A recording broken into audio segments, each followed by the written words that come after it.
não tem vaga para todo mundo, né? Se você colocar em perspectiva aqui o nosso estado, 8,5 milhões de habitantes, se você botar aqui, vamos botar que 7 milhões dependem do SUS. Não dá vazão para todo mundo. É como eu digo, a gente trata mal o nosso bem mais precioso, que é o nosso corpo, né? A gente trata o material, o carro, tudo melhor do que o nosso próprio corpo. A gente transforma o nosso corpo numa lixeira. E eu já escutei uma vez de um paciente que falou assim: doutor, não vou mais fazer check-up não. Eu falei: mas por quê? É porque nunca dá nada. Não são as placas mais graves que rompem e dão infarto. São as plaquinhas menores. Que não tem, tem umas plaquinhas aqui, mas não tem nada demais não. Cara, é que eu digo, o paciente disse pra mim assim: doutor, ainda bem que eu tenho esse problema no coração, né? Eu disse: por quê? É porque eu vou ter morte súbita e tal. Isso, quem te disse que tu vai ter morte súbita? Se tu tiveres morte súbita, bacana. Vão me ligar: olha, ele foi embora aqui, olha, vem tomar um cafezinho aqui comigo, beleza. Mas não é assim, na maioria das vezes. Se você não tratar isso, vai virar o quê? Vai ter um AVC, vai ficar paralisado, vai depender dos outros.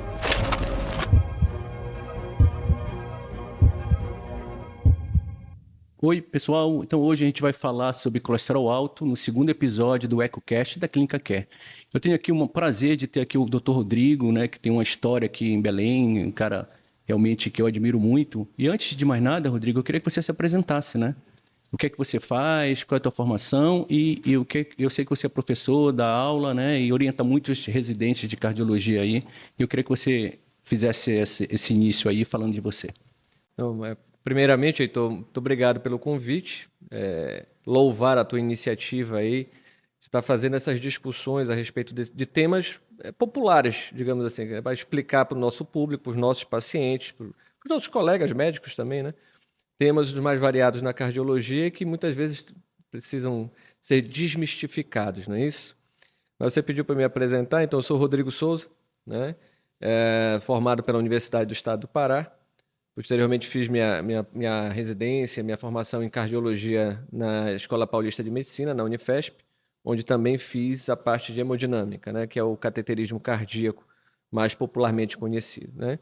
Continuei por lá mais um período, fiz meu mestrado, meu doutorado também na Unifesp.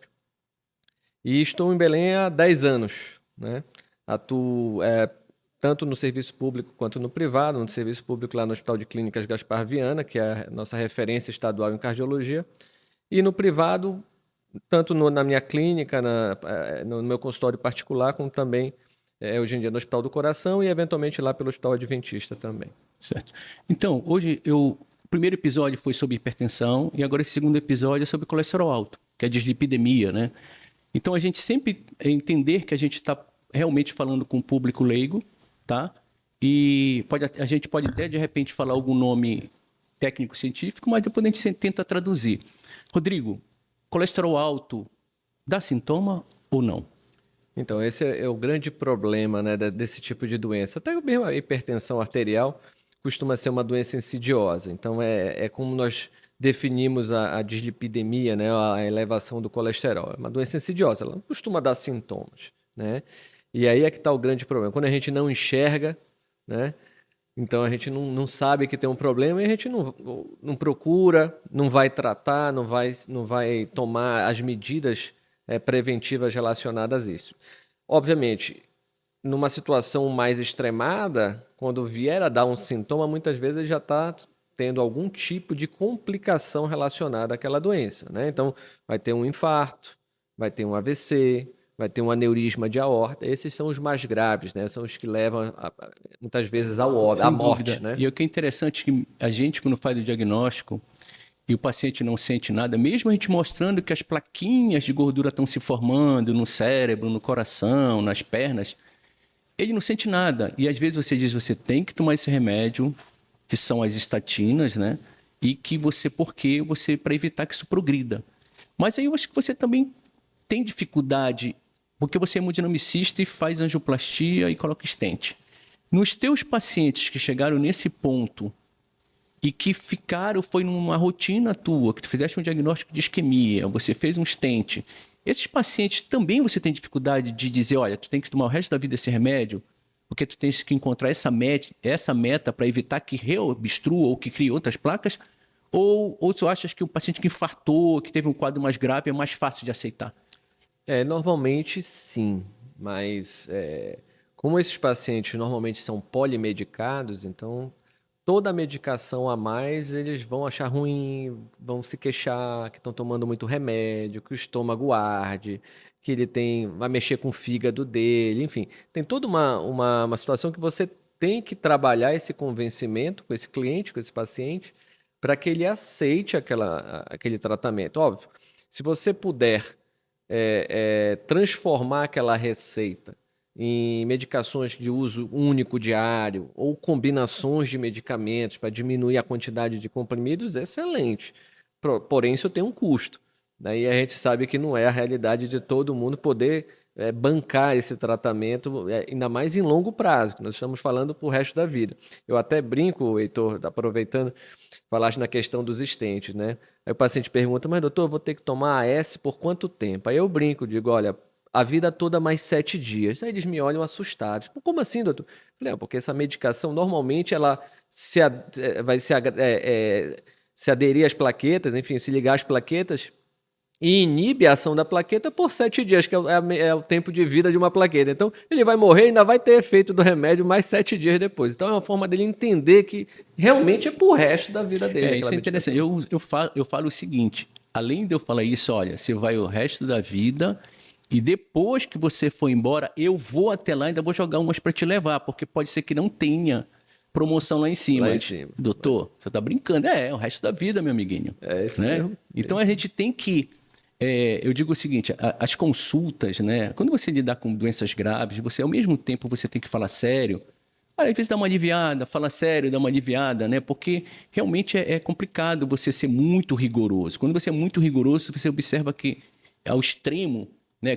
Eu tenho paciente que veio comigo, doutor, não volto mais com aquele médico, ele disse que ele não quer mais me ver, porque enquanto eu não emagrecer, não é para nem voltar mais no consultório. Eu digo, né? Aí a gente vai entrar num outro lado, que é a obesidade, que faz parte desse contexto, mas você tem que saber que essas doenças são doenças silenciosas, são doenças que é uma história do paciente, desde genética até um comportamental, e não é de uma hora para outra que a gente muda.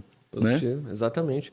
E assim, até existem alguns sinais, né? Às vezes umas alterações palpebrais, que a gente chama de chantelasma.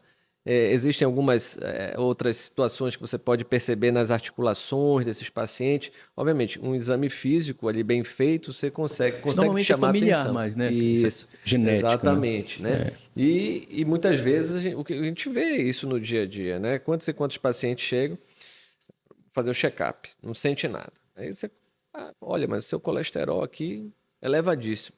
Impossível, doutor. A minha dieta é super saudável, não como gordura, sou magro, sou magra, faço exercício todo dia, olha, sou triatleta. Já peguei um caso assim.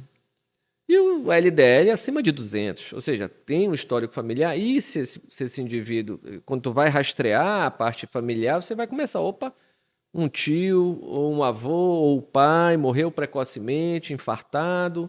Ou seja, aí se não começa a tratar precocemente isso aí, e aí você convencer essa pessoa teoricamente saudável que ela precisa eventualmente tomar uma medicação para reduzir ainda mais seus níveis de LDL, em especial, né, que é a molécula que realmente causa os problemas, é muito difícil dela aceitar de cara.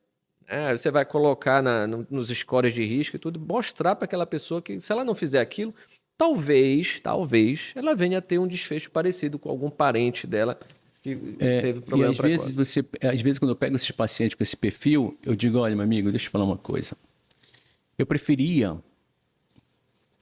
mas eu queria que se você fosse obeso, fosse sedentário e nunca estivesse fazendo exercício, eu diria para ti, nossa, vamos lá, vamos mudar teu comportamento, que existe uma chance realmente com a tua mudança de comportamento, talvez não precisar tomar o resto da vida. Mas tu, nesse perfil, tu vai ter que tomar o resto da vida. Tem jeito, exatamente. Ainda mais nesse histórico familiar. É uma coisa importante, né? Hoje em dia, um médico, a gente meio que, pelo tempo que a gente tem, a gente meio que esqueceu no fator importante, né? Que é a hereditariedade, né? Quando você vai fazer o heredograma do paciente, olha, meu pai morreu com quantos anos, morte súbita. A gente sabe que a doença coronariana, num paciente que está infartando com 60 anos, não começou ali. né? Tem até alguns trabalhos que mostram até natimorto, né? Dependendo do comportamento da mãe, muitas vezes você já tem plaquinhas de ateroma se formando, né? Então, isso não é de agora, né? É o que eu digo para o paciente, a tua mãe infartou com quanto? Ah, minha mãe infartou com 70. Mas tu tens quantos anos? 60. Presta atenção, para tua mãe ter chegado até infartar com 70, a história da doença foi bem antes. É de décadas, né? Essa formação, né? Esse contínuo cardiovascular é de décadas. Então é um contínuo, né? Exatamente. Essas doenças são um contínuo, né? Rodrigo, me diz uma coisa. A gente ouve muita coisa e o que atrapalha a gente a medicar o paciente, hoje em dia com as estatinas, né? A gente tem, nossa, excelentes medicações, rosuvastatina, atorvastatina, são altas, são potentes e baixam bem o colesterol. Mas a gente vem hoje em dia tendo que, além de explicar e mostrar para o paciente que ele tem que tomar o remédio, a gente vê muito nas redes sociais mitos e beira realmente a fake news, a mentira, em relação aos efeitos adversos das estatinas. Então, para começar, a estatina tem alguma relação com demência? A estatina tem alguma relação com diabetes? Tá? Tem alguma relação com queda da parte de potência sexual? Ele tem, afinal, dá dor no corpo, não dá? E qual é a porcentagem? E tu achas que é muito mais do que as pessoas falam? Porque quando você entra para tomar um remédio, que você já está impregnado na sua cabeça de informação errada, complica. E eu queria assim que tu tentasse dizer quais são os efeitos adversos das estatinas, afinal. Então vamos lá. Então, de fato, existem alguns efeitos colaterais, né? O principal e mais conhecido deles é justamente a dor muscular, a mialgia ou a cãibra. Tem paciente, a minha mãe, por exemplo, a minha mãe refere que ela tem um mal-estar nas pernas. Não chega a ser uma mialgia, mas é um mal-estar, né? E que teve um período aí que ela esqueceu, parou de tomar a medicação, estava meio rebelde, e ela sumiu, um mal-estar na perna. Depois ela voltou a tomar o remédio, porque eu apertei ela de novo, porque ela tem alguma doença coronária? Não, é zerada a angiotomografia de coronária dela, mas tem plaquinhas nas carótidas. A gente sabe que pode vir a causar um problema lá na frente. Então ela toma preventivamente isso aí. E voltou os sintomas. Então, o que a gente precisa conversar muito com o paciente é explicar. Pode ser que aconteça? Pode. Está relacionado à potência da medicação, está relacionado à dose dessa medicação. Então, quanto mais potente e maior a dose, maior a chance disso acontecer, né? Óbvio que se não for algo incapacitante ou que não haja possibilidade de tolerância, vamos achar uma alternativa. É raro. É raro, é raro. Hoje temos alternativas, que provavelmente nós vamos falar sobre isso, mas hoje é muito difícil que, efetivamente, se você ajustar a dose, às vezes você diminui um pouco a dose, associa uma ezetimiba, aí você consegue um controle legal, diminui os efeitos colaterais. Você perguntou em relação à diabetes. De fato, pode haver um pequeno incremento dos valores de glicemia e de hemoglobina glicada. Mas não é que a pessoa vai ficar diabética por conta da estatina. Muito provavelmente essa pessoa ela já vinha num estado pré-diabético, obviamente houve um incremento, ela pode vir a se tornar diabética, mas não é a regra, muito pelo contrário. Mas de fato pode haver um pequeno incremento sim nos valores de glicose, mas não seria para tornar a pessoa diabética. Em relação à demência, isso aí já foi completamente comprovado cientificamente que não. E interessantemente, há alguns anos atrás, teve um simpósio em São Paulo, que existe um pesquisador americano do Monte Sinai, em Nova York, que é o Dr. Valentin Fuster. E esse cidadão, o grupo de pesquisa dele vem avaliando as pessoas ao longo de décadas, já em uso de estatina, por meio de ressonância do crânio, do encéfalo, né?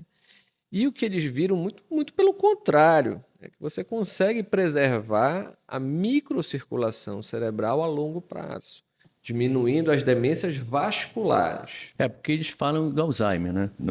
Mas não tem relação. Não tem relação. Demência vascular, se você... Imagina comigo aqui. Você tem placas de gordura nas carótidas, que são vasos um pouco mais calibrosos. Na aorta, que eventualmente causa obstrução ou uma dissecção ou um aneurisma. Imagina nos microvasos dentro do cérebro. Depositou placa ali, vai causar microinfartos ao longo da vida inteira, que provavelmente vai causar a demência. E é o Sim. que a gente vê, né? Às vezes o paciente vai fazer ressonância, está cheio de microinfartos, né? As microangiopatias da vida. E é isso, como a gente conversou, isso não vem de agora. Aí, quer dizer, o cara começou a tomar estatina há 6 meses atrás, aí começa a evoluir com algum grau de demência ou com alguma alteração, vamos supor assim, do sensório, do cognitivo dele, aí ele vai culpar a estatina e as décadas para trás, para onde fica? O que ele fez para trás? Exatamente, até porque o LDL, né, da medicina moderna é o que é mais estudado, né? O colesterol, as estatinas, né? E eu não sei quem ganha com isso, né, cara? Assim, que fica divulgando e atrapalham a gente. Tem alguns por aí que realmente se entrarem num congresso de cardiologia, eu acho que é capaz dos caras não saírem, bicho.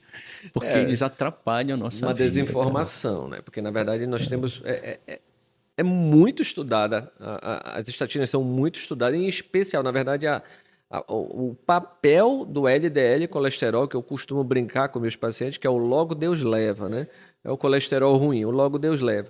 Então, essa molécula é uma das mais, se não for a mais estudada, de fato, de todos os tempos na medicina. Então, é inequívoco a sua relação, né? E existem alguns hoje, alguns cientistas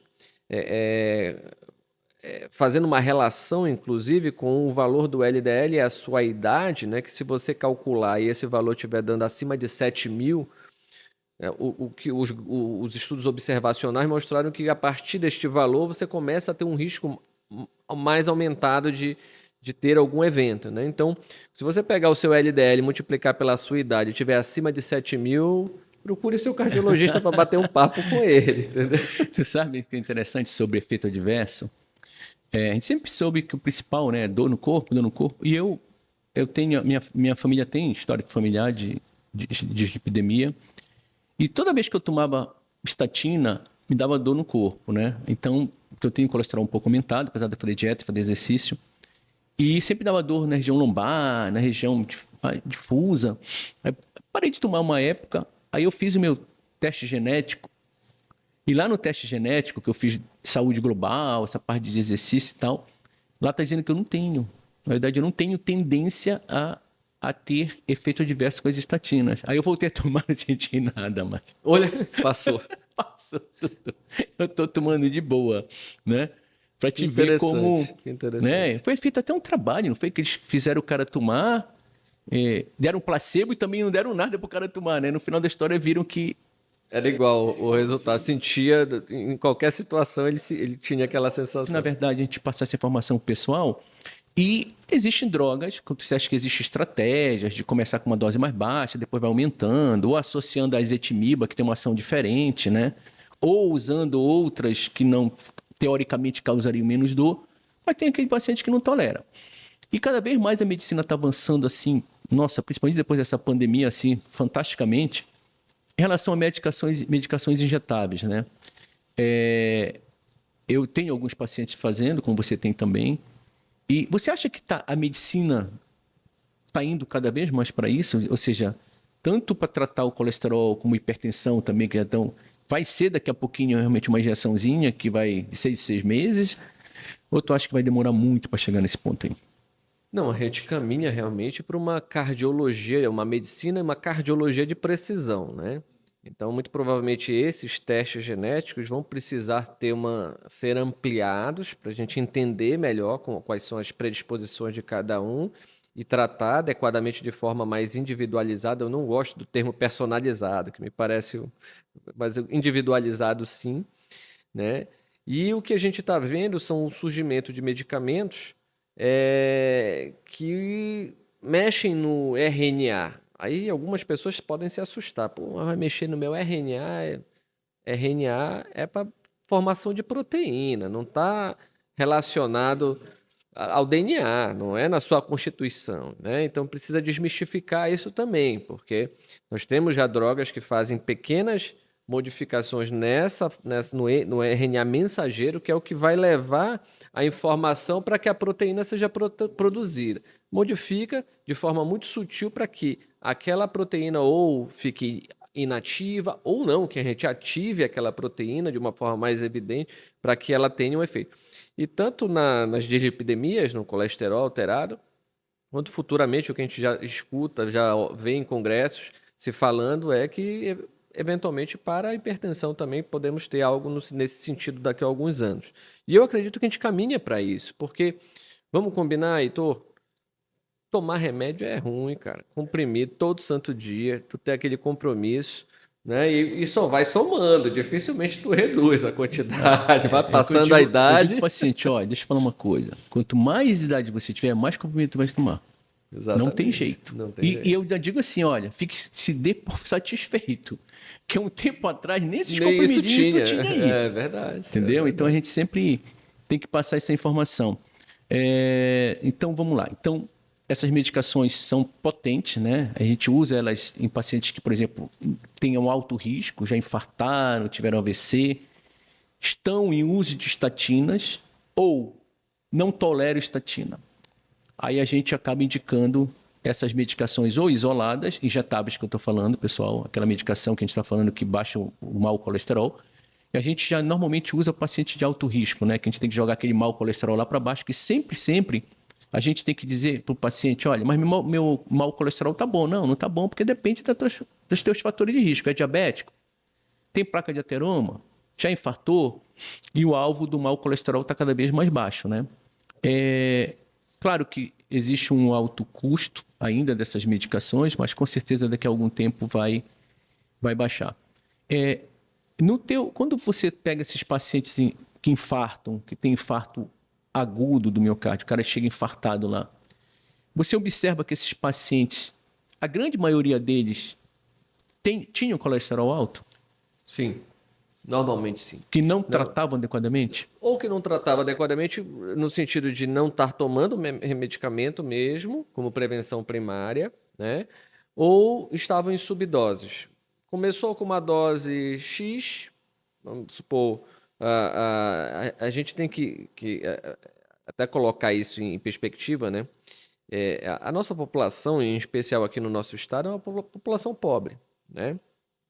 Então, existem medicações que são oferecidas por farmácia popular, né, de forma gratuita para os pacientes, ou algumas com benefício de um desconto para esse paciente, subsidiada para esse paciente comprar, mas não necessariamente são as que têm a maior potência e que efetivamente vão mudar risco desses pacientes, né? Então a gente tem que tomar um pouquinho de cuidado com isso. Aí às vezes o cidadão, não, mas eu estou tomando aqui a minha estatina X que eu pego de graça na farmácia popular. E às vezes está numa dose, uma subdose, né? Porque para você ter só para a gente colocar em perspectiva também aqui, a rosuvastatina tem 8 vezes a potência de uma simvastatina. Então, 20 miligramas de rosuva equivaleria a 160 miligramas de simvastatina. E ninguém vai receber 160 miligramas de simvastatina. Quando muito, 40. Ou seja, então você jamais vai alcançar aquela potência da rosuvastatina, que sem dúvida nenhuma é a mais potente delas todas, né? Então, a gente precisa colocar isso em perspectiva também, que o paciente às vezes está subtratado, ou está tratado com uma estatina que efetivamente não está colocando esse indivíduo na meta, né, de tratamento. E como você falou, essas metas cada vez mais baixas, né, para que a gente consiga realmente reduzir o risco desse paciente. E aí vem uma outra preocupação, né? Então, aquela preocupação em relação a se baixar demais. Tem problema? Sim, Né? Eu já recebi essa pergunta, já, não, né? eles perguntam, sim. Olha, fez a Colesterol dosagem... faz hormônios, né? Tem relação de formação de hormônios sexuais, né? Existe essa preocupação, né? Então, até com o lançamento desses novos medicamentos, que isso é uma preocupação em relação ao valor muito baixo, em especial do LDL, mas do colesterol como um todo, né? Então, existem pessoas nesse planeta que simplesmente não produzem a tal da PCSK9, que é a proteína que é inibida lá. Então, se tu partir desse pressuposto, eles nasceram com uma alteração genética que eles não produzem essa proteína. Então, ou seja, você não precisa nem inibir, que ela já não está lá. E essas pessoas nascem, crescem, se reproduzem, plantam uma árvore, escrevem um livro e morrem, né? E como que explica? Então, se eu reduzir por meio de medicação, que efeito colateral maior eu vou trazer para esse paciente? Então, essa preocupação está cada vez sendo mais desmistificada, né? E a gente está conseguindo trazer pacientes com valores bastante diminuídos. E o próprio hormônio, né? Os hormônios sexuais, eles não são realmente desse tipo de colesterol que a gente está baixando. São novas formações de gorduras ou colesterol que é responsável por essa formação do hormônio sexual. E tem mais um ponto interessante. Essas medicações com inibição dessa bendita proteína atuam exclusivamente no fígado. Exatamente. Que é a nossa fábrica de colesterol, né? Aí vem aquela história, o pessoal, poxa, é magro, faz exercício, tem dieta balanceada, mas tem uma fábrica de colesterol aqui dentro. Isso, na verdade, é uma exceção, mas voltando à nossa população aqui, principalmente no norte do Brasil, vamos entrar no Pará, é muito calórica, né, amigo? Porque, assim, a gente mistura muito carboidrato, né? Demais. Ou seja, é arroz, vai macarrão, vai a farofa, vai batata. Então, é uma união. E às vezes com açaí. E o açaí para rebater. Ou junto ou. Isso não tem como, cara. Não tem como tu não ser hipertenso, obeso, diabético. E aí, inclusive, vamos trazer aqui para a pandemia, que não faz muito tempo, né? Que foi uma coisa assim absurda. Nesses países como o Brasil e os Estados Unidos, que a mortalidade foram altíssimas, você vê por que pessoas jovens com 30 anos morreram, que já eram inflamadas, né? Porque a gordura é inflamação sistêmica. E aí vem o Covid, que também propiciou uma inflamação muito maior. Então, por isso que você viu essas pessoas morrerem muito mais nesses locais que tem essa alimentação superfaturada aí. Mas aí tu vai ver, por exemplo, a Índia, por exemplo, que morreu gente ali, mas quantos bilhões tem ali e proporcionalmente morreram? Tu vê que eles são tudo magrinho e tal. Então, quando você diz por que explodiu e por que morreu tanta gente aqui no Brasil, a gente vai ver que aquele cara lá de 30 anos já era obeso, diabético, hipertenso e nem sabia. Sim. E esse Covid, ele só veio vir dizer assim, olha, peraí que eu vou ver quem que são vocês aqui, eu vou assinar, né? Eu vou ver quem é quem aqui, quem é que está preparado para receber essa guerra aqui. Voltando um pouquinho ao assunto do seu outro podcast, né, que foi hipertensão arterial, na população geral, 50% das pessoas que têm pressão sabem. E dessas, só a metade estão em tratamento. Então, tu imagina o grau do problema aí, justamente por ser uma doença silenciosa. Aí tu imagina o colesterol. Quantos efetivamente se preocupam em fazer uma dosagem de colesterol, né? Ir no laboratório ou mesmo, a gente sabe que nós temos uma dependência, em especial aqui no nosso estado, muito grande do sistema público de saúde, né? A cobertura de plano de saúde ela é muito baixa, a nível estadual ali na casa de 11, 12%, talvez no máximo, a nível estadual. Pouco mais na região metropolitana aqui, ou em grandes centros, vai a Santarém, um pouco mais, onde tem um projeto de alguma grande indústria, alguma grande fábrica, normalmente que paga o plano de saúde para os seus funcionários, então eles vão ter cobertura. Mas o cidadão perdeu o emprego, na maioria das vezes ele para de pagar o plano porque não tem condições, ou perdeu o plano mesmo porque não está mais disponível para ele. E aí, muitas vezes, o acesso a uma unidade básica de saúde, o acesso a uma avaliação mais detalhada desse indivíduo, com a avaliação dos fatores de risco, fica perdida, né? Hoje, nós temos 4 faculdades de medicina aqui na nossa cidade, né? E, eventualmente, essas faculdades precisam botar os seus alunos em campo para atender. Então, acaba que geraram novos ambulatórios, novos serviços que atendem a essa população. E aí, nesses locais, digamos assim, de excelência, onde tem ensino envolvido, você tocou mais cedo sobre a questão da residência médica, que é muito importante também. Então, às vezes, por aí o cara até consegue, né? Mas não tem vaga para todo mundo, né? Se você colocar em perspectiva aqui no nosso estado, 8 milhões e meio de habitantes, se você botar aqui, vamos botar que 7 milhões dependem do SUS. Não dá vazão para todo mundo para ser atendido e conseguir fazer os exames, fazer o diagnóstico e começar a tratar efetivamente, né? E como a gente conversou mais cedo, essas medicações mais modernas, elas têm um custo elevado. Essa população talvez não tenha acesso, né? Aí vai precisar, ao longo do tempo, vir o poder público atuar nesse sentido de promover isso, é porque é prevenção primária, muitas vezes, né? Evitar que aquele indivíduo venha a ter um desfecho que vai gerar custo, né? Nós estamos aqui na sua clínica que trabalha com essa questão da reabilitação cardiovascular, né? O paciente pós-infartado, pós-cirurgia cardíaca, e a gente não consegue promover isso para todo mundo. Não consegue. A nível de Brasil, né? Não Exatamente. consegue. Não A gente consegue. precisaria trabalhar mais isso aí. E a prevenção e a informação do Estado em relação a realmente tentar. É difícil, né? Mas tentar, pelo menos, mostrar o tipo de alimentação, né? Não, até porque as pessoas, às vezes, não têm nem dinheiro para comprar. Não tem, Né? exatamente. Então, Para comprar, hoje está difícil até a aquisição de proteína mesmo, seja ela qual for, né? Está cada dia mais difícil, porque tá ficando inacessível, o né? custo está cada vez mais alto, né? E aí fica mais baratinho o carboidrato. É interessante. Mas, assim, tu trabalhas também no hospital público, né? Que é referência, né? E você tem uma estrutura boa, né? Porque vocês respondem rápido, que sei a angioplastia lá. E do ponto de vista de saúde pública e privada, quando tu comparas, são muito mais lesões que tu observas ou não? Do ponto de vista da lesão que eu falo, são placas de ateroma nas coronárias. O que a gente pode colocar é da seguinte forma, viu, Heitor? O que eu vejo hoje em dia.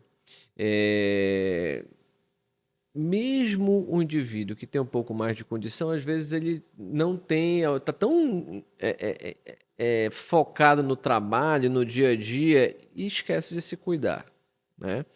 Então, às vezes, quando ele procura, ele realmente já tá sentindo alguma coisa. Aí faz o cidadão procurar, né? Nós temos alguns serviços aqui em Belém que oferecem check-up, né? E eu já escutei uma vez de um paciente que falou assim: doutor, não vou mais fazer check-up, não. Eu falei, mas por quê? É porque nunca dá nada. Eu falei, graças a Deus. Eles Porque falam. Eu uma hora. gastei uma grana aqui e não deu nada. Que Né? bom que não deu nada. Se eu queria que descobrisse alguma coisa grave, aí um dia pode ser que a gente descubra. E quanto mais precocemente a gente descobrir, mais fácil de a gente tratar, de corrigir, de evitar que esse indivíduo tenha uma complicação, né? E voltando lá para a questão das placas que vão se formando nas nossas artérias, lembrar o seguinte: não são as placas mais graves que rompem e dão infarto. São as plaquinhas menores, que muitas vezes, tem umas plaquinhas aqui, mas não tem nada demais. Não. Essas plaquinhas moles, menores, são as mais jovens, como nós temos visto. Esses dias, óbvio que tem casos e casos, e cada situação precisa ser individualizada e estudada, mas esses dias nós tivemos uma jovem de 16 anos infartada no hospital de clínicas. Né? Teve uma situação. Provavelmente vamos descobrir alguma situação mais específica em relação a esse caso, mas nós temos visto pacientes com 20 e tantos anos, 30 e poucos anos, chegando para o nosso mais frequente. Isso tem relação com a mudança de hábito de vida, com o estresse, a nossa vida hoje, até por conta da vida digital que todos nós temos, né? Todos nós temos essa vida digital. Isso criou um imediatismo, uma ansiedade na sociedade de uma forma geral, que até se você manda uma mensagem do WhatsApp para alguém, se o cidadão, não, ele viu, ele já leu. E você fica aqui, pô, ele não vai me responder, não vai me responder. Não é? E até tu responder pelo WhatsApp, na verdade, a pessoa que interpreta o tom de voz que ela quiser. Oi, tudo bem? Eu não posso falar agora. Você viu como ele falou comigo? O doutor Heitor falou comigo? Exatamente. Foi grosso, né? Eu podia estar falando, oi, tudo bem? Olha, não dá para falar com você. Não, oi, tudo bem? Não dá para falar com você. Isso gera um estresse, adrenalina, noradrenalina. A própria pessoa dá entonação de voz para a mensagem. Isso é tese de doutorado, de mestrado, né? A forma de se comunicar hoje em dia, a resposta ao tecno-estresse, as pessoas não têm paciência mais para nada. É verdade. Né? Isso só vai aumentando o dano. Né? E aquela situação. O estresse, de uma forma geral, ele ainda efetivamente não está ali naquele rol dos fatores de risco clássicos, né? De doenças cardiovasculares. Mas, sem dúvida nenhuma, na nossa sociedade moderna, é um dos grandes fatores. Porque aquilo ali, ele leva a uma série de alterações no nosso organismo que tendem a levar ao processo inflamatório, que a gente estava conversando mais cedo, né? Então, no final das contas, quando a gente vai analisar, tudo passa pela inflamação. Tudo. Não à toa, o que tem se enxergado hoje em dia, essas medicações agora só mudando um pouquinho para a questão da obesidade, essas medicações que estão vindo aí para tratamento da obesidade, têm mostrado redução de eventos E cardiovasculares. mesmo não perdendo tanto peso. Algumas pessoas sem perder tanto peso, que naturalmente baixaria a pressão, colesterol, mas mesmo perdendo pouco peso, diminui E eventos aí, quando eles cardiovasculares. vão analisar, muitas delas estão reduzindo a PCR ultrassensível, que a gente dosa no nosso dia a dia para avaliar o grau de inflamação daquele indivíduo, né? Então, tudo passa por inflamação. O corpo inflamado. Se a gente pudesse pegar uma máquina assim que tu direcionasse para ti, visse tipo infravermelho, visse a inflamação, né? E a inflamação aumenta o quê? Chance de câncer, infarto, AVC, tudo, né? É porque aumenta a possibilidade dos radicais livres, aumenta a possibilidade das mutações ou de um erro ali na hora da codificação de uma nova célula, né? Que elas estão em constante reprodução. A gente só tem que tomar um cuidado aqui também, Heitor, quando a gente fala de inflamação, porque existem aí muitas, como é que fala? Receitas milagrosas. Não, vamos fazer um detox, vamos te desinflamar. Cuidado com isso. E na verdade, acho que vai ser até tema depois que a gente vai falar dessas coisas milagrosas aí eu vou te tirar os radicais livres, radicais, metais pesados, né? Vou fazer isso aí, cara. Na verdade, é uma venda de uma coisa totalmente que a medicina não tem comprovação nenhuma, né? Usar ozônio, usar mil coisas aí, que é um tema de um outro podcast aí que a gente tem que... E esse EcoCast que eu fiz, na verdade, foi justamente... Porque tem muito podcast, Rodrigo, que é médico para médico. Então eu senti necessidade de realmente desmistificar, porque me incomoda muito as informações que são passadas por ditos influencers, né? Que muitas vezes falam coisas que não tem nada a ver, que a medicina não, baseada em evidência não é verdade, mas se você for entrar no Instagram dessa galera que tem mais de 1 milhão e tu fores criticar... Então, Deus o livre. Eles te comem vivo. Aí tu arruma um monte de hater pra ti. Arruma um bocado de hater, né? Inclusive eu vi um grupo que foi criado, não sei se tu viste, foi um Instagram para combater o uso de esteroide anabolizante, e até com vários médicos conhecidos apoiando. Aí, cara, entraram tudo quanto é haters aí que prescreve, que usam e os caras... Virou bagunça. Tanto que proibiram. Comentário lá, cara. Então a gente tem que ter muito cuidado, né? A gente tem que passar informação sem agredir, né? Porque muitas pessoas, a gente, por exemplo, nós somos médicos, né? A gente não vai se meter em engenharia, não vai se meter em arquitetura, a gente pode até dar a nossa opinião, mas no final da história a gente vai ouvir o que o cara está falando e acatar o que ele está falando, né? Já que ele é especialista, né? E nessa área, o que a gente objetiva? É mostrar o melhor, trazer essa medicina baseada em evidências, né? Que são trabalhos, né? Que são milhares de pacientes, custo altíssimo que a farmacêutica acaba investindo e trazendo o melhor para a gente. A gente chegou onde chegou como ser humano porque a medicina evoluiu. Sem dúvida. A perspectiva de vida agora do brasileiro que eu vi, apesar de tudo, acho que, eu não sei qual é o ano, 2030, se não me engano, vai ser de 80 e poucos anos, 83, se não me engano. Entendeu? Então, apesar dos pesares, a gente tem... A nossa perspectiva de vida a nível mundial está crescendo. Está crescendo, exatamente.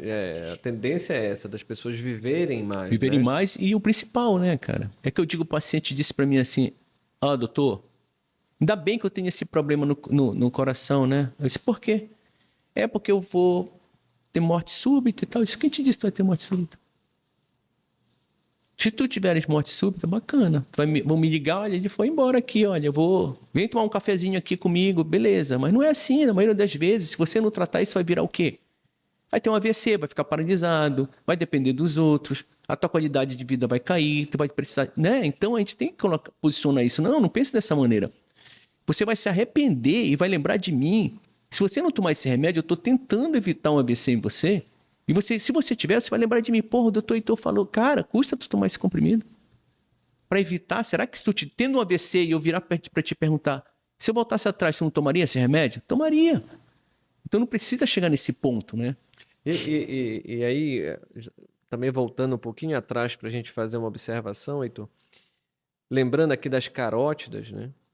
É tão significativo, é tão importante isso, que da feita que você descobre que tem um espessamento médio intimal, que já tem uma plaquinha se formando, Quando você coloca nos scores de risco, isso muda o risco da pessoa, né? Então, o hipertenso, todo hipertenso deveria ter pelo menos uma avaliação feita das carótidas, porque aquilo ali é um fator agravante e muda o risco dele calculado. E a gente, claro, como eu te disse, eu não trabalho na área pública, né? Então, todos os meus pacientes fazem ou fizeram de alguma maneira as carótidas, né? E a gente vê as plaquinhas se formando lá. Grande maioria, né? Eu não posso te falar em porcentagem, mas dos exames que eu peço, pelo menos acho que uns 60% dos pacientes têm uma plaquinha se formando ali, entendeu? E isso aí a gente tem que mostrar, né? Mostrar para ele, porque então as carótidas, né, são as artérias que levam o sangue até o cérebro, né? Você está em direção ao cérebro. Você está formando aqui, você vai estar formando lá, vai estar formando no coração, vai estar formando nas pernas, entendeu? A doença aterosclerótica, ela é uma doença difusa, sistêmica, né? Exatamente. Entendeu? Exatamente. Então a gente tem que mostrar isso, como eu digo, a gente trata mal o nosso bem mais precioso, que é o nosso corpo, né? A gente trata um material, carro, tudo melhor do que o nosso próprio corpo. A gente transforma o nosso corpo numa lixeira. Verdade. É verdade. Então, a gente tem que entender que a gente não é uma máquina que tem ali, que você tritura tudo. A gente tem que entender que você está jogando coisa que não presta. Tu imagina um estômago, imagina comendo coisas que não prestam ali, jogando várias coisas. Teu intestino tentando absorver aquela luta que é, né? E é impressionante, cara. A alimentação da gente é impressionante. Eu estava assistindo um programa no Netflix falando de alimentação, já porque tem a ver. As bactérias, né? As bactérias, elas tem vários tipos de bactérias, fungos, tudo que possa imaginar.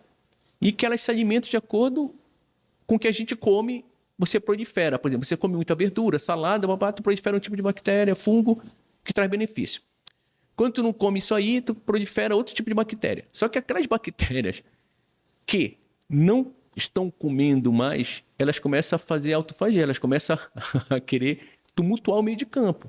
Então, a alimentação é essencial. A gente tem que entender que a gente é um conjunto de coisas, que a gente depende dos outros e da gente mesmo. E a alimentação é essencial. Entendeu? Sem dúvida nenhuma. Começa por aí, né? A gente tem visto também, Heitor, aí dentro desse cenário todo das dislipidemias, das alterações do colesterol, assim, uma verdadeira epidemia de gordura no fígado, da famosa esteatose, né? É óbvio que hoje a gente tem critérios mais definidos de diagnóstico, então talvez a gente até já tivesse isso no passado, mas não era adequadamente diagnosticado. E hoje a gente vê com muita frequência. E quando o paciente me pergunta, mas doutor, como é que eu vou resolver isso aqui? Me dê um remédio. Eu falei, não, o remédio é melhorar a sua alimentação, reduzir os seus carboidratos da vida na sua dieta e fazer exercício. Aí vai para hipertensão. Doutor, como é que eu vou controlar isso aqui? Eu falei assim, além de tomar o remédio, vai ter que fazer exercício, cuidar da dieta, ou seja, tudo leva a isso. Então, se você já começar por aí, né, há quem como é que fala? Divulgue e queira que a gente fizesse parte da prescrição, né? Porque o que não está escrito, o cidadão às vezes não segue. Ah, não, mas ele não escreveu aqui. Não está na prescrição aqui. É exercício tantas vezes na semana, cuidar da dieta. Então é algo também para, aqui já fazendo uma meia-culpa do nosso lado. Prescrever. Do médico, olha, né? eu faço esse exame da pressão central IVOP, né? Velocidade da onda de pulso, né? A gente vai avaliar, né? É mais ou menos a velocidade que circula ali, né? Fazendo uma ondulação na artéria. Eu sempre digo que o coração é uma bomba hidráulica, né? Que você circula sangue ali dentro, né? De todo o teu corpo. E a gente observa que mesmo o paciente que você não consegue ver placa de ateroma, mas tem colesterol alto, quando você vai fazer a VOP dele, ele já tem uma rigidez arterial. Ele já tem um aumento da velocidade da onda, né? Porque quanto mais rígida a artéria, mais rápido corre. Mais ou menos assim, para tentar explicar de forma leiga, né? Mas eu venho observando cada vez mais. Em jovens mesmo, você está vendo a VOP aumentada, que é a velocidade de pulso, que era para ser aquele valor em metro por segundo, está um pouco mais alto. Então ali já começa, né, a mostrar que realmente teu corpo, a dinâmica do teu corpo, a tua tubulação, a tua encanação, não está legal.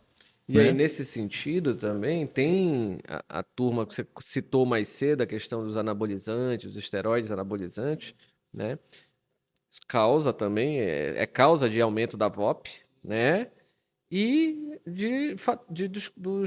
das lipoproteínas, do colesterol, do LDL, enfim, também causa esse tipo de alteração, né? Então, muitas vezes tá tudo interligado no final das contas, né? Então, tem situações em que você está causando o aumento do seu colesterol. E tem situações que você já nasceu com alguma predisposição, com algum problema, e que você vai ter. E o que a gente precisa passar de recado aqui é que tem jeito, né? Tem tratamento, tem formas de você conseguir controlar aquilo ali adequadamente e diminuir o seu risco. Ninguém aqui vai ser abusar no sentido de dizer assim, não vai acontecer nada se você tratar direitinho. Não é possível, mas o seu risco diminui bastante. Então a E gente o precisa fato de trabalhar com você. isso. Eu sempre digo para os pacientes, cara, da feita que você faz exercício, tu muda teu comportamento, tu traz tão bem-estar aquilo para você, que você tem que dar um tempo para adaptar, que é a adaptabilidade, tudo, o teu comportamento, que você vai se sentir tão bem, cara, que tu não vai querer voltar a ser o cara que era anteriormente. Mas aí, primeiro que tu precisa te sentir bem, te comparar com você ruim, para dizer, não quero ser aquele cara. O problema é que se tu não muda de comportamento, nem tem como te comparar. Não, eu tô bem. Como é que tu tá bem, cara? Tu Isso nunca é, estiveste bem? isso é tão verdade.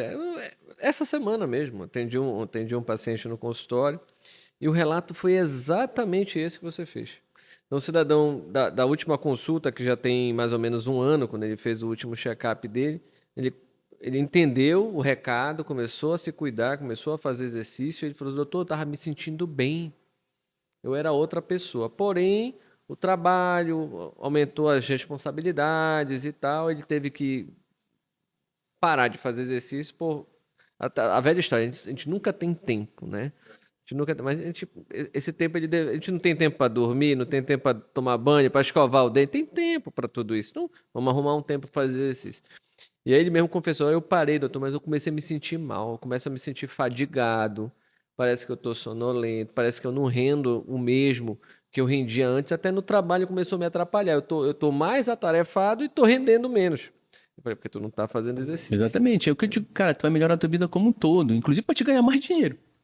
Vai Vai ter mais mais disposição, você vai estar mais disposição, bem preparado. raciocínio, Exato. o nível, o teu limiar para tolerância de estresse, para tolerância de Muito melhor. aborrecimento aumenta, né? Você tem uma qualidade de vida melhora absurdamente, não tenho a menor dúvida disso. Então, Rodrigo, acho que foi um bate-papo muito legal, tá? Não sei se você quer. A gente, como médico, que a gente faz exercício, a gente se cuida, a gente não só fala, né? Mas eu acho que ficou para o pessoal aí a informação de que, né, fazer exercício, se alimentar adequadamente, claro que faz parte da vida confraternizar. Eu sempre digo pro meu paciente, tu vai me encontrar comendo uma pizza, tomando vinho, bicho.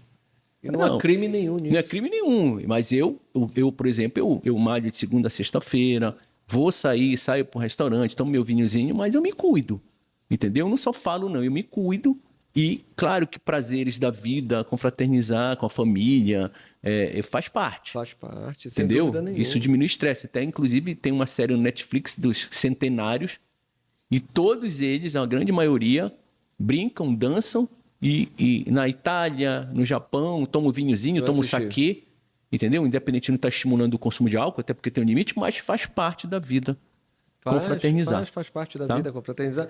E eu uso isso como conselho aos pacientes. Eu digo: de que você gosta? Ah, eu gosto disso, disso, disso. Então, beleza. Reduz a quantidade.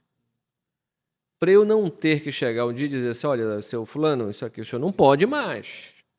Eu prefiro que o senhor reduza e como o resto da vida, ou tome o resto da vida o que o senhor gosta, do que eu ter que um dia chegar ali e dizer assim: olha, infelizmente tem que parar.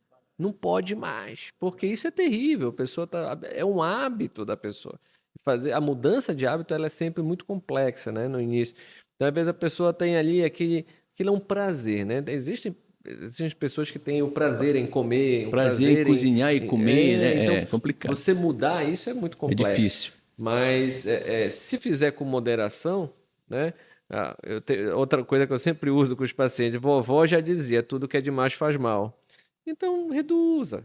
Aí você vai ter o seu prazer o resto da sua vida, sem ficar, não vai entrar em depressão porque teve que abandonar aquele velho hábito, não é isso? Rodrigo, obrigado aqui pelo esse nosso tema. Eu acho que a gente trouxe praticamente, a gente falou sobre tudo, novas medicações, falamos da importância de controlar o colesterol, né, desde jovem, desde pequeno, para evitar um dano maior no futuro. Eu agradeço a sua presença aqui, obrigado pelos esclarecimentos, tá bom?